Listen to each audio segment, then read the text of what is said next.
Hepinize merhaba arkadaşlar, ben Yağız. Şimdi bu ikinci videom olacak. Bir tane daha video atmıştım tabi. Arkadaşlar bu kanalda artık Minecraft videoları gelmeye başlayacak.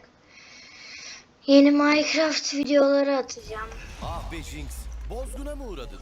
Arkada reklam geliyor ya. Arkadaşlar arkada bir reklam geldi, düzeltip geldim.